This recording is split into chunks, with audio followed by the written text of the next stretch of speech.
This is your Barbados Today Evening News Update for Tuesday, December 17. Thank you for joining us. I am Marie-Claire Williams. Retrenched workers at CBC are expecting to receive their outstanding pensions in another 2 weeks. That's the outcome of meetings held at the CBC today involving management and the workers. Spokesman, former news editor Peter Thorne, told members of the media gathered at the Pine St. Michael offices that significant progress was made at the hour-long talks. The former employees have been fighting for the payment of their pensions for close to a year. We believe that a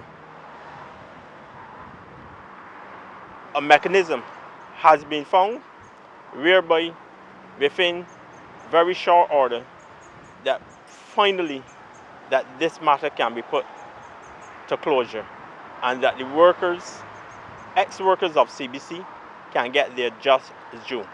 We believe that the CBC board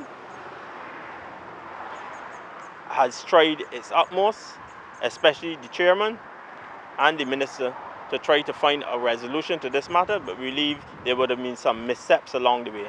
And hopefully, with the path identified over the next few days, we believe that either before year end or very early in the new year, this matter will be put behind us once and for all. Health authorities are reporting a spike in cases of fever with respiratory illness over the past 4 weeks compared to the last 2 years.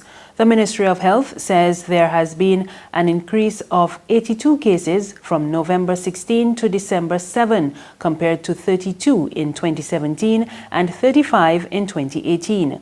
According to Senior Medical Officer Dr. Leslie Rollock, common infectious agents include rhinovirus with influenza, with increasing instances of influenza viruses, H3N2, H1N1, or influenza B.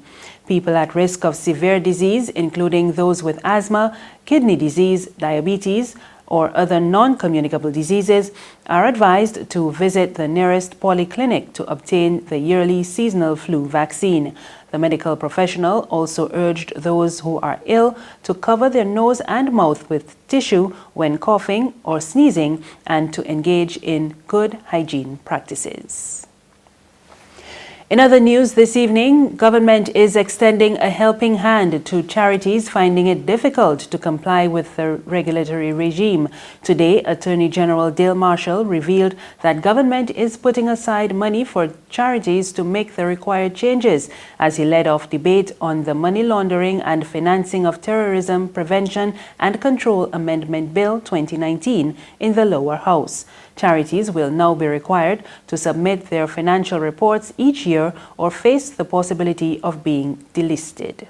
We will shortly be having a supplementary so as to be able to put a modest amount of funding in place to be able to help charities better cope with this new regulatory regime. We don't want our 1,400 charities to disappear, because they all work to support what we as members of parliament do.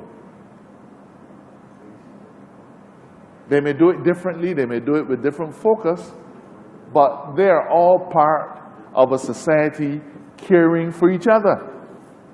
So we want to have charities, we want them to do well, because every person that is aided by a charity in Barbados is perhaps one less person that a member of parliament has to respond to. They are a valuable adjunct to what we do as MPs. But we're putting money in place so as to be able to assist those individuals who have charities, but who have difficulty meeting the standards of this regulatory framework to do so. And I believe those funds should be available early in the new year. Marshall apologized for how the transition was handled, but said it had to be done. The point about regulating an area, sir, I don't want to call it an industry, but the point about regulating is that you have to say to people, look, things have changed. You've got to operate in a different environment. We can no longer have 1,400 charities in Barbados and nobody knows what they're doing. So you have to tell us what. We're not trying to tell you what to do, but we have to know what you're doing. And we have to know what, we have to be able to say for ourselves that any sources that you get money from overseas are legitimate. and that sources and places that you may send money to overseas are also legitimate. I'm happy to say that it is unfortunate that we had the confusion, and we apologize for that. But the good news is, sir, that the charities have begun to respond in their hundreds. They've begun to respond in their hundreds. And so now, for the first time, we are in a position to see exactly what our charities are doing and how they operate. There's regional and international news after this short break. Festive Friday at the Bridgetown Night Market at Pelican Craft Center. Kick off the weekend this Friday from 4 p.m. to midnight with loads of food, drinks, and entertainment. Get ready for Crop Over with the Rhythm Roots Street Parade. Party like it's Kadooman Day on the street around Pelican Village with costume reveler, music, and more. It's Festive Friday. It's Festive Friday at the Bridgetown Night Market at Pelican Village Center from 4 p.m. to midnight. Admission free.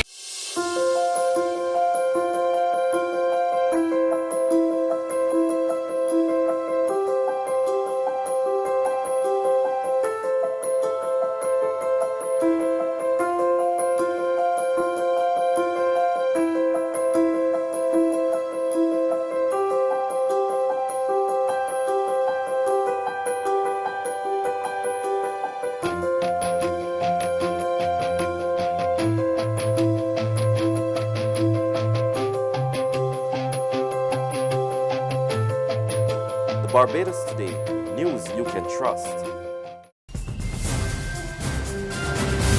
On to regional news now. We go to St. Lucia, where the chairman of the cannabis movement, Andre De Caires, is accusing the government of dragging its feet on cannabis law reform, and he warns of vigorous protests by interest groups if authorities fail to take concrete steps to legalize the herb. We get more in this report from Helen Television. Chairman of the cannabis movement and a member of the Cannabis Commission, Andre De Caires, is not happy with the pace of cannabis reform on St. Lucia. Another iteration of the Cannabis Commission was recently launched to look at the viability of a commercially regulated industry for recreational use, medical research, and other purposes, including religious. De Caires and other advocates want a full-throated attempt at legalization and warn of strident protests if the current administration equivocates. What is disturbing for us is that the CARICOM had a commission, and their report suggested full legalization. This government hired the Pemandu Malaysian consultants, and that report recommended full legalization. The cannabis movement handed in their white paper, and that recommended full legalization. We've had two commissions, and I know the commission is going to recommend full legalization. We have support from the Police Welfare Association, as well as support from the opposition. We've seen many other islands put a bill forward in one way or another. While other jurisdictions grapple with setting up a regulated regime for cannabis consumption, a frustrated De Caires worries that a dithering St. Lucia will be left behind as jurisdictions fine-tune their laws and public policies. On the international scene, French trade unions crippled transport and shut schools today, but failed to achieve the big surge in support they had sought to increase pressure on President Emmanuel Macron to ditch a planned pension reform by Christmas. We get more in this report. Demonstrators in France have poured onto the streets in a redoubled effort to get President Emmanuel Macron's government to ditch a planned pension reform by Christmas. Tear gas was fired at protesters in Nantes, and in Paris, even the Eiffel Tower was closed. Transport was crippled as metro lines halted and schools were also shut.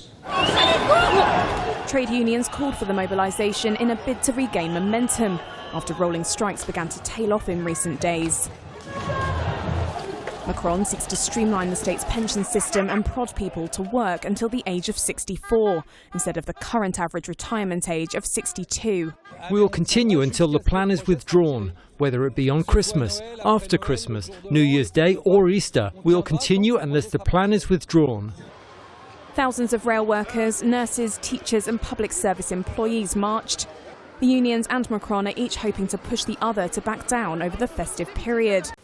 And that's news, but for the very latest, visit our website at www.barbadostoday.bb. You can also subscribe to our e-paper, email updates, and like us on Facebook, and sign up for breaking news alerts via WhatsApp. We're also on Izumi Media in bus terminals and Screenplay at supermarkets and gas stations near you. You can also hear us on Mix 96.9 FM and Capital Media HD 99.3 FM. I am Marie Claire Williams. Good evening.